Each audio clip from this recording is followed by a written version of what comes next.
In this episode of Film Stock Reviews, I'm reviewing Firestarter, the 2022 remake of the 1984 movie of the same name, based on the 1980 novel of the same name by Stephen King.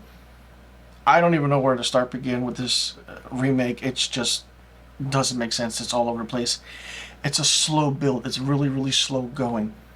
The difference between this remake and the original is that there are a lot of scenes cut out in this remake that made the original much better.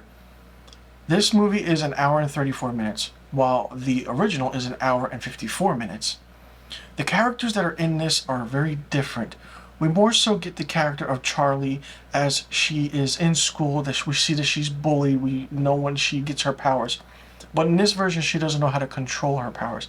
In the original, in which Charlie was played by Drew Barrymore, she knows how to control her powers. Now, Zac Efron as Andy, not bad, but different. In this one, he has that same mind power that he had in the original.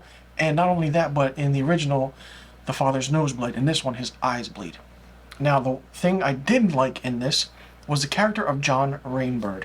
The character of John Rainbird in the original was played by George C. Scott, Academy Award-winning actor George C. Scott, and that was more so of a psychopathic Vietnam War veteran, just insane, sick, and crazy. In this one, even though the actor plays him is Native American, which in the book the character is a Native American. In the original, he was Native American, but it was an American actor playing him. He had the get up, he had the long hair. Okay. In this one, Rainbird had powers. In the original, he didn't. He was just a normal Vietnam veteran. That was it. Now, the interesting thing about that is that in the original, we had that dynamic of seeing John Rainbird and Charlie, getting close together, and Charlie trusting John, the orderly, so to speak. In this one, we have none of that.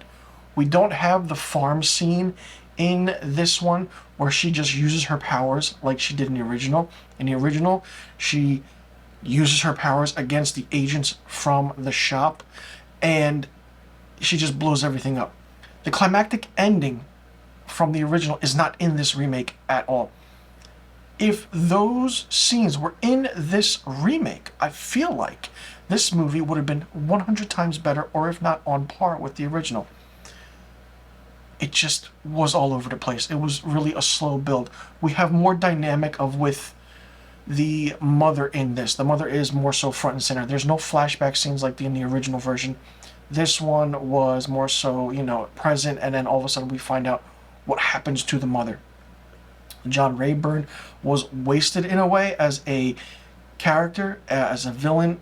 He more so wasn't the villain. The leader of the shop in this is played by Gloria Rubin, and I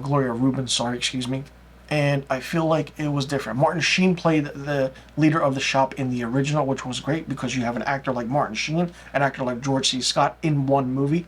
It's fantastic to see. Not only that, the characters of Irv and his wife are in this movie, but Irv now is an African-American man and the wife is disabled, and they gave them a backstory. Not much is happening in that.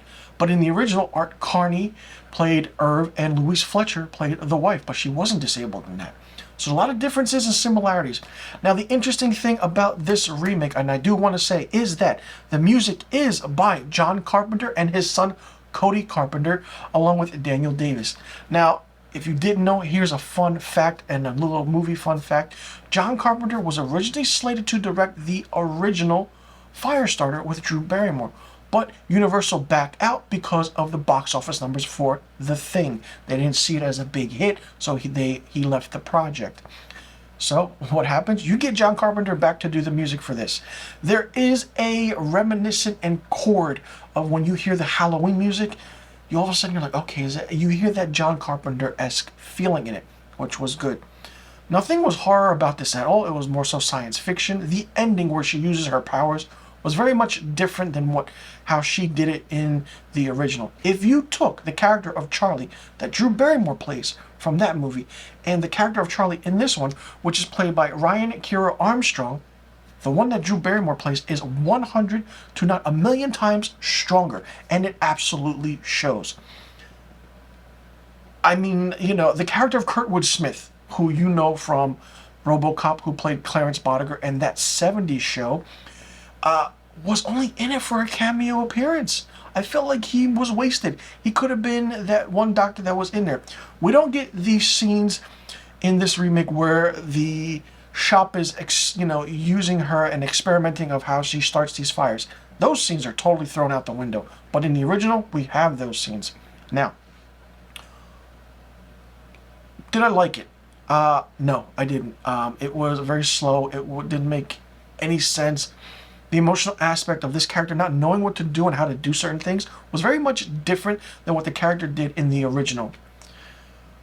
I don't know. I feel like this movie, even though it was produced by Blumhouse and Akiva Goldsmith under the Blumhouse, Productions banner, this movie wasn't as interesting. It's you watch it, it's like, oh, it's a remake from the original Firestarter. It's a Stephen King novel. Yeah, okay, fine. We're getting a lot of Stephen King remakes and adaptations once again, and it's being cycled through.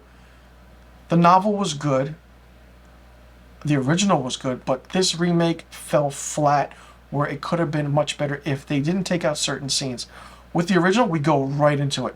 With this one, we take time. We understand the aspect of what this child is going through, other than what she didn't go through in the original. And this one, she's going to school, she's doing certain things. There are a lot of homages to the original in this remake, with the outfit she wears in the end, how everything starts.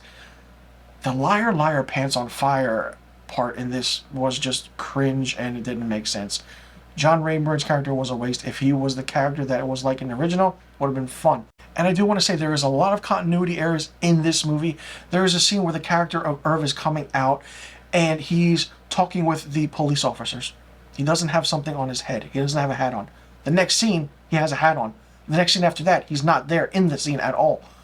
Even though with certain aspects of how everything happens, there's really weird edits and cuts in it. And it's just insane. For me, Firestarter, the 2022 remake, gets 0 out of 5 stars. Let me know in the comment section below what you thought about the Firestarter 2022 remake. Did you like it? Did you not like it? What do you think of it? Did you see it in theaters or did you see it on streaming? It is on streaming. It's on Peacock. It was a same-day release. And, let me know if you checked it out, what rating you would give it, and if you enjoyed it. Did you like the remake more, or do you like the original? Is that one far more superior? What did you like about the novel? And let me know what other Stephen King remake you would like to see based on a novel or an original film. Let me know in the comment section below about the questions I just asked, and I'll leave a link in the description box below to my review of Firestarter, the original 1984 movie starring Drew Barrymore. And I'll see you guys in the next review video.